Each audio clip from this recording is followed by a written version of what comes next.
Star Wars Rebels, Season 4, Series Finale. It's family reunion and a farewell. And the title is, honestly, it's very accurate. David with Beyond the Blast Doors along with Jesse Buck.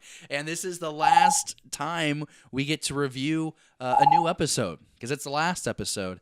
And what a treat it was. There were a lot of pros. There's at least 3 cons.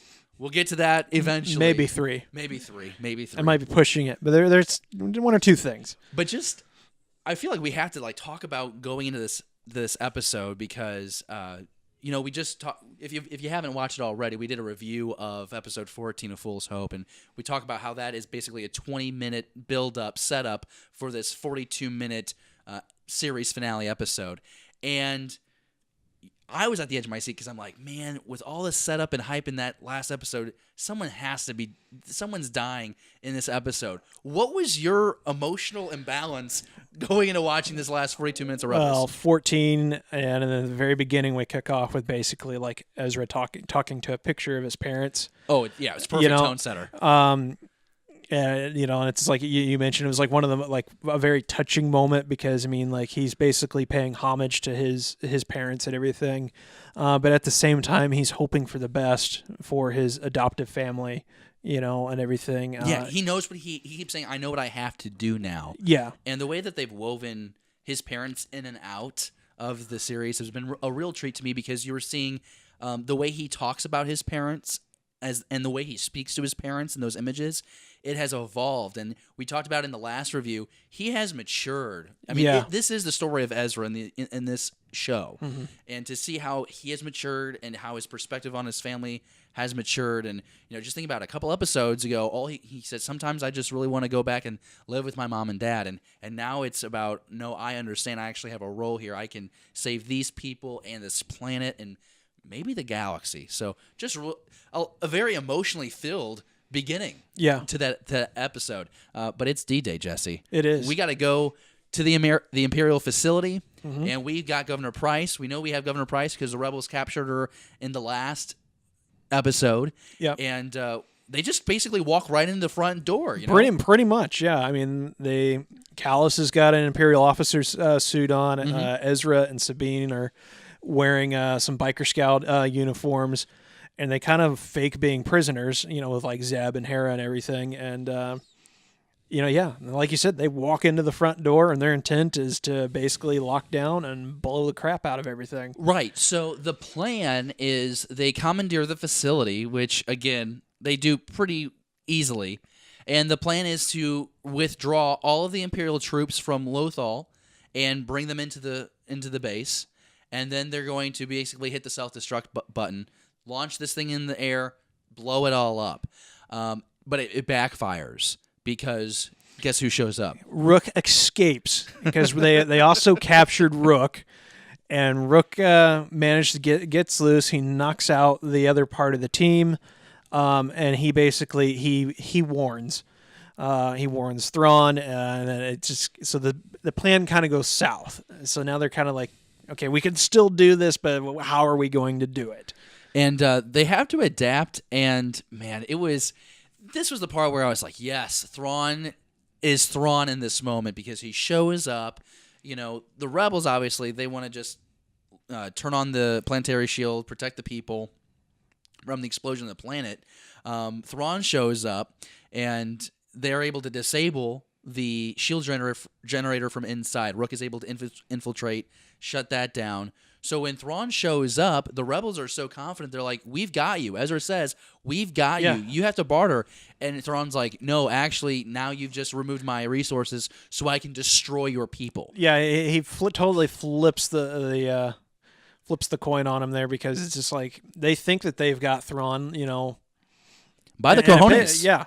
They think they've got him in a pickle, and he's like, actually, you just put all my people in a safe spot, and I've disabled the shields, and now all the civilians of Lothal are subject to this. And he opens fire. And I love how Ezra he calls it off really immediately once he's realized what he's done, and then he knows, okay, this is the moment where I have to step up. Like Kanan had to step up to protect everyone. Now is my turn. Hera is against this. Hera does not want to lose Ezra. She has already lost Kanan, and there's this conversation where they're trying to decide, how are they going to take back over the shield generator area to reactivate the shields. And there's, again, we talked about it in the last review, there's this exchange, no speaking, just by the eye language of Sabine and Ezra. Yeah. So basically, Sabine's like,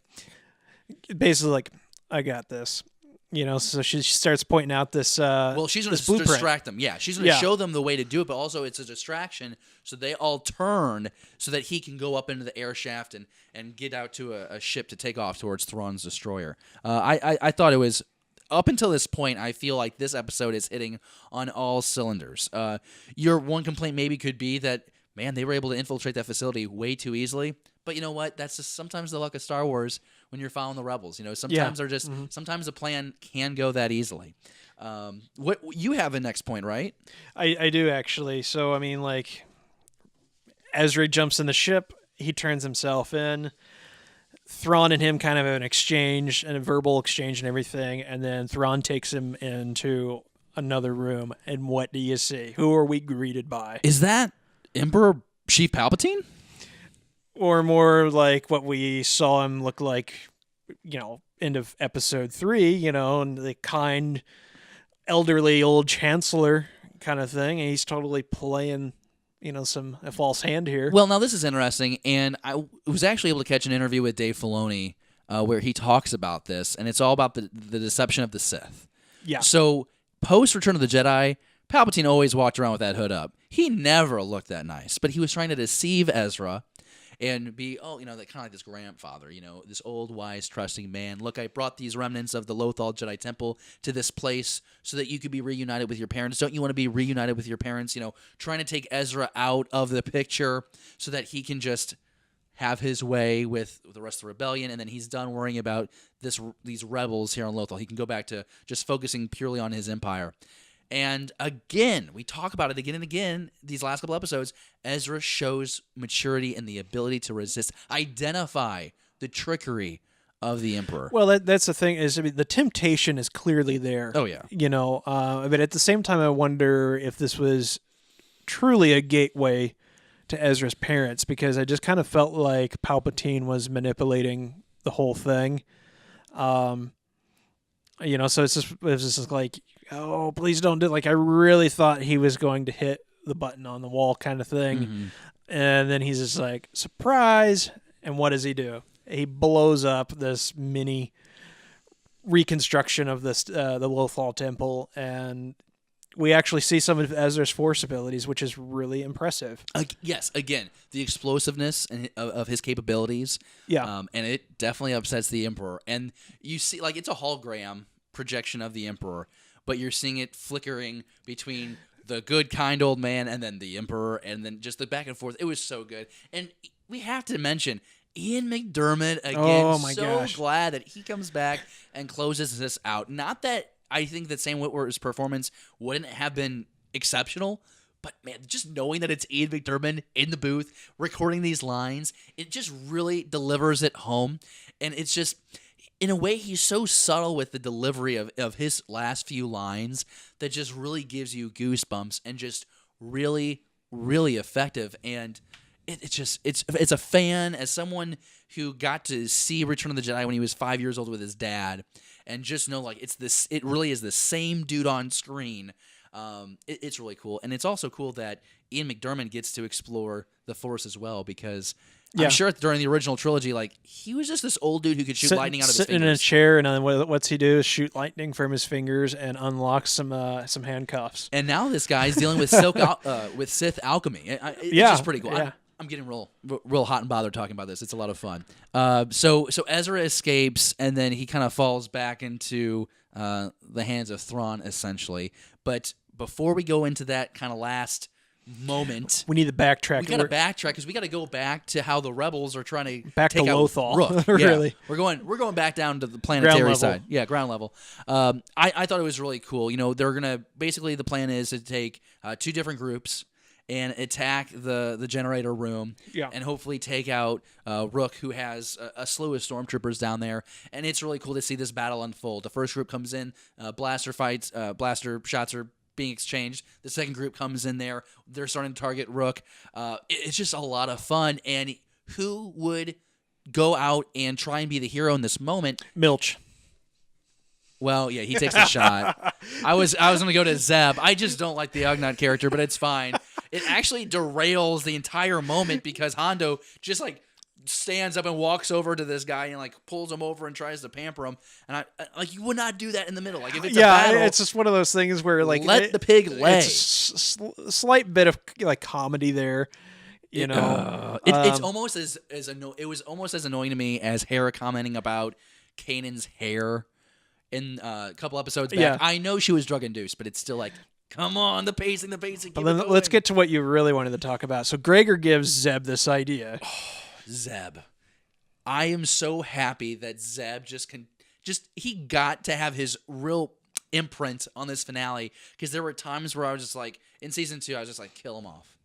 Like I like just kill him off, and to see how he carried through, he basically just sleeps over the entire battle and just grabs Rook by the shoulders and then just sends him down like. Yeah, they both kind of disappear from like the scene for like a few moments. They drop down. I'm thinking like they're both dead, but like he sacrificed himself to take out Rook, and I'm like, that is an epic way out. Good job. And then like 2 minutes later, he comes back. So like, and this is really an intense moment because they're pushing this control panel, it's heavily defended. Kallus and Gregor push up to the panel, and they've almost got it under control. And what happens? Like, this is really like, this for me was one of the most heartbreaking moments. Is Gregor takes a blaster bolt straight to the chest, to the left side. Or his right side. He's basically lung shot is what it comes down to. I thought there was a chance that he might be able to pull out, but no, he died. So that was the thing, was just like, oh man, like here's a character who, like sacrificed so much in the Clone Wars and everything, and this is I knew, like I was like, this he's gonna die and everything. But at the same time, like I don't want to say like I'm happy that it died. I mean, because I was sad about it, in the sense. But in terms of writing, it was very good. The only con about this, I didn't really feel like there was enough emotion, so much from Rex, and maybe that's because Rex is just used to losing comrades, in combat and everything, that he kind of maybe holds it together, kind of thing. But I kind of felt like, man, like they don't even like take his body like with him or anything. I mean, I don't think in that situation you have time, and that's what I do like, is that seems appropriate to me. I think my thing too is like, I felt like when Rex and Gregor, the clones came back into play in the series, it was like, all right, we're gonna go one more round of fun with the Jedi. It was all like getting back in the game, and almost like dying for the cause is noble and respected amongst the clones. So that for me really worked, and I don't know, it was really nice. And you're seeing all throughout this episode, we mentioned a few times already, but specifically tying of the loose ends, tying the ribbon on this package. You can feel the storytelling, the writing. Dave Filoni is really the interesting part is this is the first death that we actually see in this episode is Gregor. Well, Rook. And then shortly we get to that. So we cut back to Zeb and Rook. And they're basically hanging out on power couplings, to the shield. Basically, the generators for the shield and everything. Mm-hmm. And it's just like, Zeb's like, I'm like, okay, Zeb's gonna get him somehow. Like, Rook's too good of a climber. Like, if Zeb doesn't somehow like lock this down, Rook's just gonna get out of it. Mm-hmm. So what does Zeb do? Decks him a few times, and then he bends some metal bars, basically makes a makeshift, basically like ankle brace on Rook, and leaps out of there as they fire it up. And yeah, basically Rook gets cooked. Yeah, it gets sizzled. I don't think there was any remnants. What was the line that Zeb looks like? Oh, he's not available anymore, or something like that. And Rook was voiced by Warwick Davis. Yep. So I mean, again, Warwick, awesome job, but and everything. He had the Badger Filoni on this, if I recall. So for that role, but I think so. But it was also like, side note, Warwick Davis is so great, and every time you can include him back in the Star Wars saga is always so much fun.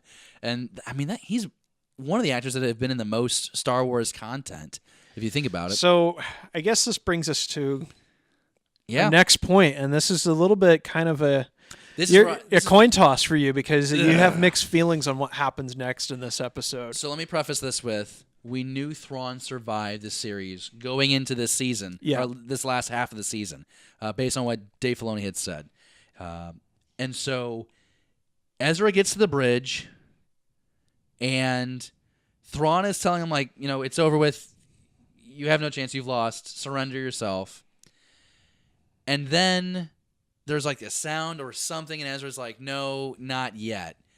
And probably like 20 minutes earlier in the episode, those three rebels that were left behind, Wolf, Hondo.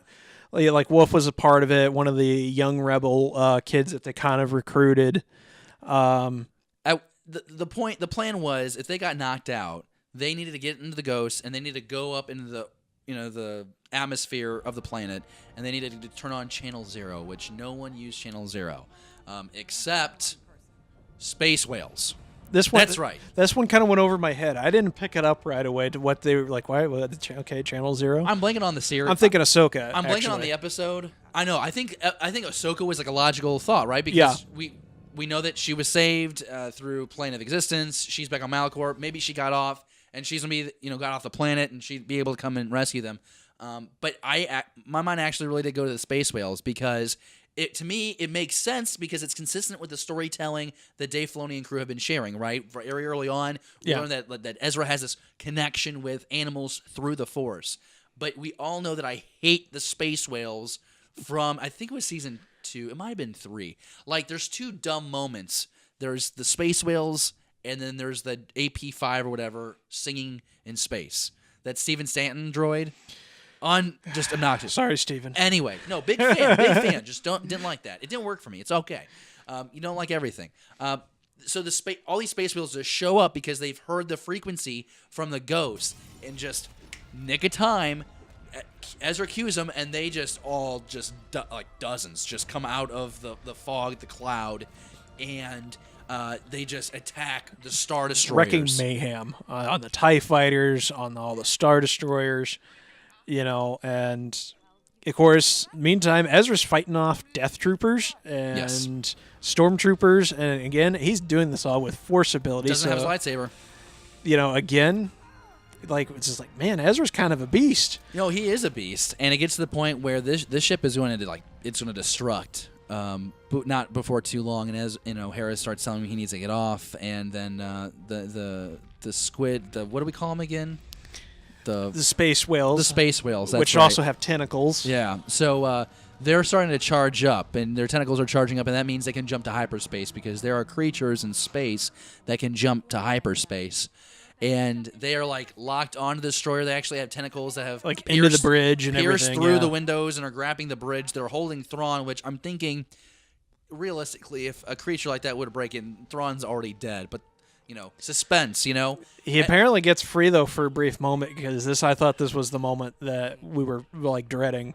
Right. Was Ezra gets blasted in the back with a blaster bolt. Didn't happen that way. Ezra holds it all together with the Force, and then Hera's like, you gotta get off, and he's like, nope, this is what I gotta do. I'll see you around. And then, everything is frozen in that moment where Ezra is, holding the Force, and Thrawn's entangled, and then they hit light speed. It's like, boom.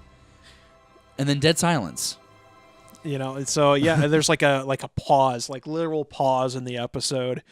And then, of course, Sabine kind of brings everybody back to reality, is we need to finish this. Oh, I thought Zeb or I thought someone said something along the line. Did everyone just see that? I thought there was a comment or something. Well, Commander Wolf radio is everything's gone, kind of thing. Yeah, because basically the space whales grabbed all the Star Destroyers, that little Imperial fleet, and they disappeared with them to who knows where. It gave me a chuckle. Okay. But yeah, that's the whole mystery, is where did they go? They're they've got to get this thing launched in the air and blow it up. We're going to circle back to that little mystery here in a few minutes. Yep. So Sabine kind of pulls everybody together, hey, let's finish this. Let's not let this be in vain. So they proceed with launching this Imperial command post into the air. They escape, and they kind of offer Governor Price, come with us kind of thing, and she kind of decides to go down with the ship. Yep. And so we see this thing basically blowing up, and it's kind of savage, because it's I like to assume that not all Imperials were necessarily evil. I mean, look at Kallus. Kallus started off as possibly one of the the most evil characters in the Rebel series, and now he is a rebel. He survives. Yeah. That's mind blowing. I thought he would die for sure. Yeah, so it's just one of those things where they just blew up this thing. It's probably got maybe 1,000 Imperial troopers, if not more. Does that work for you? Because to me, I'm thinking this is war. They're trying to liberate the planet. I feel like, to me, it makes sense, but there are some people that I think are upset that the rebellion would, go out and murder all these lives. It's like, they're on the Empire's side. Kill them. Yeah, so I don't know. It's a lot of does it work for you? It does, but I mean, it's just like it could have maybe used a little bit more smoothing out. Okay, well, I still liked it. Just needed a few more things. Not everyone's a fan of genocide. I guess I am. So anyway, then the screen goes to black for a moment, doesn't it? It does, and we get this what would we call it? Epilogue. An epilogue. And so we get this mature Sabine Wren that's there at Ezra's home, and at first I thought it was Ezra, and then I looked. It's like, oh no, it's Sabine with a haircut, and she's there and she's narrating. She's narrating basically what happens to the Ghost crew post Lothal liberation, and not only just post Lothal liberation, where we actually see an evolved Lothal with the bright blue sky and the city looked gorgeous. We're talking post years. We're past the Battle of Endor. We're at least right after the Battle of Endor, and we get some very interesting information here. We learn that Hera went on to fight at the Battle of Endor, as did Rex, and he is now the old man. As did Rex. So the retcon tease from Celebration is, I would like to say, confirmed. He's referred to as Commander Rex. At the end of this episode. Not only that, we also get kind of a surprise, but apparently Hera was pregnant with Kanan Jr. here. Jason, right? Jason, yeah. Jason Syndulla. So, I mean, from what I understand, there's been a little bit of questioning, like how old this kid is, and when did Hera and Kanan have time to get down and he's got to be, boogie? What did we decide? He has to be at least 5 because you have a year of Rogue One and A New Hope.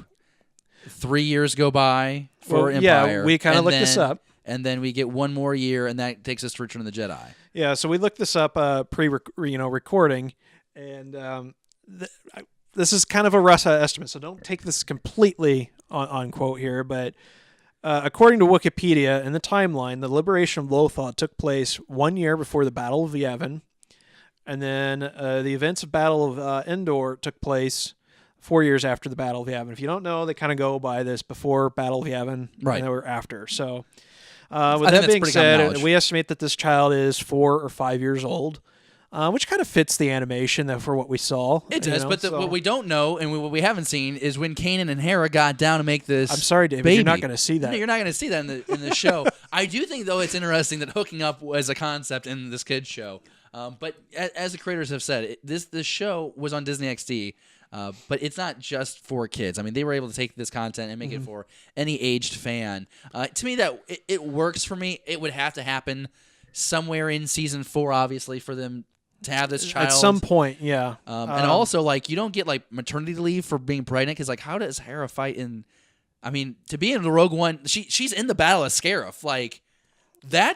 She's pregnant. Well, according to this, it was 1 year before the Battle of Yavin, so she would have been just right post baby, basically at Scarif, because Rogue One takes place basically. I know, but you need time to cuddle with the child. The mother needs to develop the relationship. She had 3 months. She had 3 months. Well, I guess that's enough time. I mean, Sabine does say that the kid was born on the Ghost, so maybe she had the kid during the battle. I think the biggest reveal, though, in this epilogue has to be Sabine seeing this. It almost looks like a Jedi ship coming through with some X-Wing fighters. She jumps in a speeder. She ends up seeing this mural of the Ghost crew and it depicts the Ghost crew in season 4. They have that look. And then she turns around, and there stands Ahsoka Tano. Ahsoka Tano looking very much like Indiana Jones in the... See, I didn't go that way. I went Lord of the Rings. Because Dave Filoni has once referred to Ahsoka as the Gandalf of Star Wars Rebels. And so I saw her with the staff and the cloak, and it's so fascinating to see how, like, they make... I mean, Sabine looks a little older, Hera looks a little older, but, like, to see how they age Ahsoka is the most incredible thing from Clone Wars to this moment, because she does look like she's, like, a little bit more mature in Rebels, but she looks regal now. I mean, she's looking like 40s, 50s, you know what I'm saying? Like, she's looking a little experienced. Well, and this it is was awesome. Exactly. But the interesting thing is, so you mentioned the ship and the 2 X-Wings, and what this tells us here is that so Ahsoka has been apparently at least doing a lot of work with the Rebellion or the New Republic in this case, because she has a fighter escort.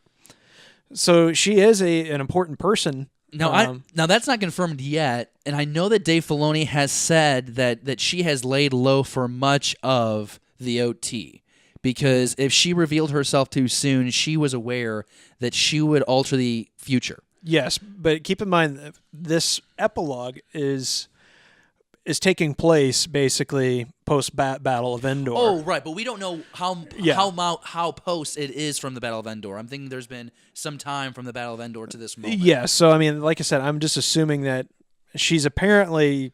Well, we don't assume. We can't assume. We can speculate. Two fighter escorts, she's got to be important, David. It would be interesting. Then you have all these questions like, was she involved with Luke's training? I hope not. I don't know if I want those two characters to cross paths, but if we see her, she's had to. Yeah, I mean, she's had to have. A lot of questions on this as well. So Ahsoka survives. She's obviously around. How did she get off Malachor? Well, maybe one of those TIE Advance from one of the Sith Inquisitors was still around. Maul stole Vader's ship to get off the planet. Oh, wait. They're right, because there were multiple Inquisitors that were on the planet before. We're talking about the Season 2 episode where Ahsoka and Vader battle on the planet Malachor. So... Of course, it kind of shows Sabine donning her helmet, which her armor's been repainted. I would notice that. She puts the helmet on. She's got her luggage packed, and she's going to go hunt for Ezra. And that's how Rebels kind of concludes, is with Ahsoka and Sabine going off to bring Ezra home. Which I think... an assumption for a lot of people is that's the next series, is where Sabine and Ahsoka go on this journey to find Thrawn to find Ezra. Dave Filoni has confirmed that both Ezra and Thrawn are still alive. Well, here's the thing. So if you're familiar with the expanded universe, Thrawn came from he came from Timothy Zahn's trilogy. That was post Return of the Jedi. That was post Return of the Jedi. So the thing is that, okay, well, they went off into... Thrawn was basically hiding in deep space in that trilogy. So, and he kind of went off in deep space with a bunch of Star Destroyers. But here's my thing. How in the world can Thrawn survive the jump to hyperspace when all the bridge windows are blasted through and there's all that... Like, once they get into space, I feel like the vacuum just fills... it just sucks out the air. Yeah, I noticed that too. Like, they should all be... Like, they should be dead. So, like, I am going to be curious to see how they figure out how they survive that. Like, I get that Ezra's using the Force. I wonder if he made, like, a Force bubble around the Destroyer. I don't... Maybe the shields are still up. And there's no way. They've wrecked that Destroyer. So that thing is like a wailing bird in space. I don't think we're going to get a complete series dedicated to this. I don't want one. But I think... I think at some point, whether through novelization, comics, or maybe, and then at some degree, and then maybe the next series that Filoni's working on, I think we will see these characters again.